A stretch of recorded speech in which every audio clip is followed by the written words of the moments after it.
Nakumpiska ang 305 gramo ng iligal na droga na nagkakahalaga ng mahigit 2 milyong piso mula sa isang suspect sa isinagawang operasyon sa Loon, Bohol. Tinutukan niya ni Patrolwoman Flora May Azares. Nasa ng mga operatiba ng Loon PNP ang nasa mahigit 2 milyong halaga ng hinihinalang syubu sa isinagawang buy-bust operation sa Proxete, Song-un, Loon, Bohol. Dakong alas 11:55 ng gabi noong Agosto 20 ng taong kasulukuyan.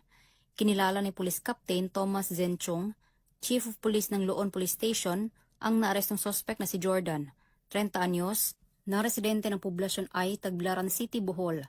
Na-recover mula sa pag-iingat ng suspect ang 4 na pakete ng hinihinalang syubu na may kabuang timbang na 305 gramo at may standard drug price na 2,074,000 pesos, sling bag, Samsung keypad na cellphone, motor at buy-bust money.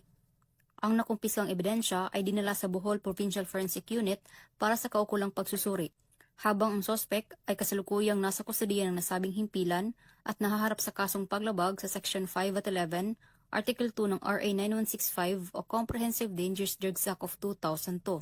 Ang paggamit, pagdadala o pagbibinta ng illegal na droga ay isang malaking paglabag sa ating batas ng Republic Act 9165 o tinatawag na Comprehensive Dangerous Drug Act of 2002. Hindi tayo titigil sa ating tungkulin na protektahan ang mamamayan, lalong-lalo na sa masamang epekto na ipinagbabawal ng droga na maituring na isang sakit o salot sa ating buhay, lalo na sa ating kaisipan, kalusugan at pag-uugali na nakakasira sa ating relasyon sa ating mga pamilya, kapitbahay at mga kaibigan.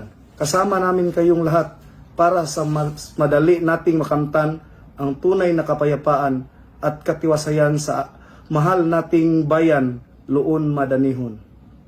Mula dito sa Central Visayas, ako ang inyong Police News Network Correspondent, Patrolwoman Flora May Azares, alagad ng batas, tagataguyod ng Balitang Pulis.